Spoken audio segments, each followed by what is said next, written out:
Хто стаў кіраўніком першага ў гісторыі ўраду Беларусі? Кароткі адказ на гэтае пытанне гучыць так. 1 лютага 1863 году ў Вільні быў створаны часовы правінцыйны ўрад Літвы і Беларусі на чале з Вікенціем Канстанцінам Кастусём Каліноўскім. Другі варыянт адказу даўжэйшы, але больш цікавы. Восенню 1861 году ў Вільні для арганізацыі і кіравання будучым паўстаннем быў створаны камітэт руху, праз год ператвораны ў літоўскі правінцыйны камітэт, лідарам якога стаў Кастусь Каліноўскі. У 1862 годзе ў Варшаве быў створаны цэнтральны нацыянальны камітэт. З гэтага часу пачынаецца процістаянне Каліноўскага з Варшавай. Галоўнай прычынай была адмова Каліноўскага прызнаць вяршэнства Варшавы і яго патрабавання партнерскай роўнасці ў дачыненнях. Другой прычынай канфлікту было жаданне Каліноўскага не дапусціць любой формы кантролю і юрысдыкцыі Варшавы над тэрыторыяй былога Вялікага княства Літоўскага. З гэтага і ўзнік першы сапраўдны канфлікт восенню 1862 году. Варшава, не параіўшыся з Вільняй, падпарадкавала сабе беластоцкую паўстанцкую арганізацыю і пачала там збіраць рэвалюцыйны падатак. Каліноўскі паслаў у Варшаву Эдмунда Вярыгу, а пасля Баляслава Длускага з патрабаваннем вярнуць беластотчыну Вільні, забараніць Варшаве дасылаць сваіх прадстаўнікоў у Літву, мець толькі па адным камісары ў абодвух сталіцах, роўнасці ў дачыненнях і сумеснага вызначэння даты пачатку паўстання.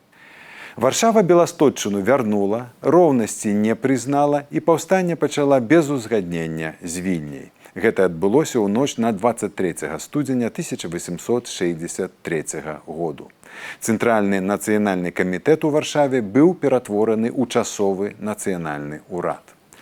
У Вільні пасля некалькіх дзён разгубленасці і спрэчак вырашылі далучыцца і надрукавалі кароценькую улётку з заклікам падтрымаць палякаў. А 1 лютага ў Вільні было абвешчана аб стварэнні часовага правінцыйнага ўраду Літвы і Беларусі на чале з Кастусём Каліноўскім. Першы ўрад Літвы і Беларусі праіснаваў 27 дзён. У Варшаве факт стварення ўраду ў Вільні выклікаў шок. Тое самае адбылося і з віленскімі праціўнікамі Каліноўскага. Пасля шэрагу захадаў, таемных перамоў і візітаў, варшаўскі ўрад 27 лютага выдаў пастанову аб роспуску часовага ўраду Каліноўскага і аб стварэнні на яго месцы аддзелу кіруючага правінцыямі Літвы. Пастановы ўраду Літвы і Беларусі былі адмененыя, а яго членам было заяўлена, што ў выпадку непакоры іх імёны будуць абвешчаныя ў друку, інакш кажучы, выдадзеныя царскім уладам. У пачатку сакавіка Каліноўскі прымае ад новых улад прызначэнне на пасаду гарадзенскага вайсковага камісара. Менавіта ў часы кіравання Каліноўскага на Гарадзеншчыне адбылася славутая бітва пад Мелавідамі. У траўні ў Вільню прыязджае новы генерал-губернатар Міхаіл Мурав'ёў, які тут жа распачынае тэрор і сэквестры маёмасці. Паўстанцкія ўлады пачынаюць разбягацца, павятовыя і ваяводскія начальнікі паляць паперы і закопваюць у зямлю пячаткі. У пачатку чэрвеня ў Вільню нечакана вяртаецца Кастусь Каліноўскі. Ён і яго найбліжэйшы паплечнік, паўстанскі начальнік Вільні Уладзіслаў Малахоўскі, здзяйсняюць захоп улады. Геннадзь Кісялёў маляўніча апісаў, як Малахоўскі прыйшоў у кабінет да кіраўніка аддзелу, кіруючага правінцыямі Літвы Якуба Гейштара і кінуў яму на стол вырабленую на загад Каліноўскага пячатку бяспольскага арла, толькі з пагоняй. Гейштар усё зразумеў і падаў у адстаўку. Пасля дзяржаўнага перавароту, як пісаў адзін мемуарыст, Каліноўскі атрымаў правы сапраўднага дыктатара Літвы. З гэтай пазіцыі ён і пачаў свой апошні бой за бацькаўшчыну. Варшава спрабуе ўскочыць у апошні вагон і дасылае ў Вільню новы загад аб стварэнні выканаўчага аддзелу Літвы на чале з Каліноўскім. У дасланым праз некалькі дзён статуце нарэшце прызнавалася роўнасць Вільні і Варшавы. Гэта была поўная перамога Каліноўскага і яго паплечнікаў. Выканаўчы аддзел Літвы робіцца аналягам лютаўскага часовага ўраду Літвы і Беларусі. Каліноўскі замаўляе новую пячатку, на якой ёсць надпіс «Свабода, роўнасць, незалежнасць».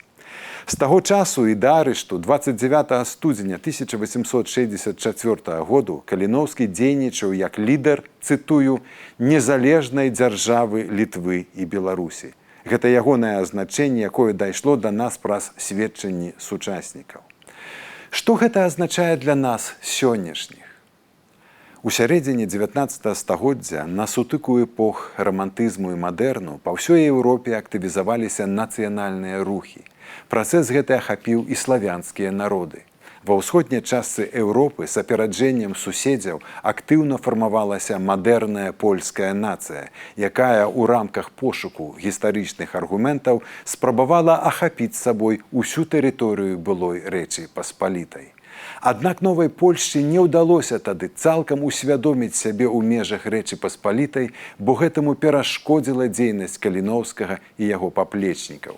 Падзеі 1863-64 гадоў прывялі да вычлянення з агульнапольскага руху беларускага і літоўскага нацыяналізмаў. Гэта праўда, што Кастусь Каліноўскі і большасць яго паплечнікаў паходзілі з Віленшчыны, Беластотчыны і Гарадзеншчыны.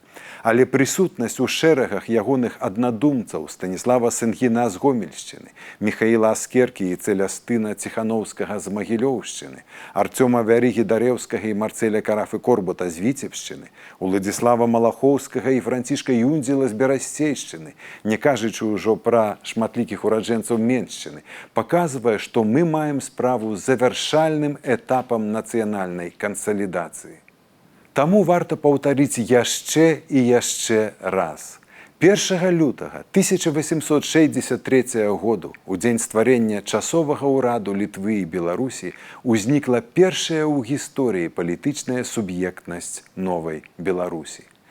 Старая Беларусь, што існавала раней пад назвамі і Русь, і Літва, пачала ўсведамляць сябе новай мадэрнай Беларуссю ў сваіх этнічных і геаграфічных межах, якім яшчэ толькі належала ў будучыні стаць дзяржаўнымі. Вы глядзелі YouTube-канал «Свабода Прэміум». З вами быў Сергей Абламейка. Калі вам спадабалася гэтае відэа, стаўце лайкі, пішыце каментары і пытанні. Я з задавальненнем на іх адкажу. Калі вы яшчэ на нас не падпісаныя, то зрабіце гэта як мага хутчэй, каб не прапусціць нашы наступныя відэа.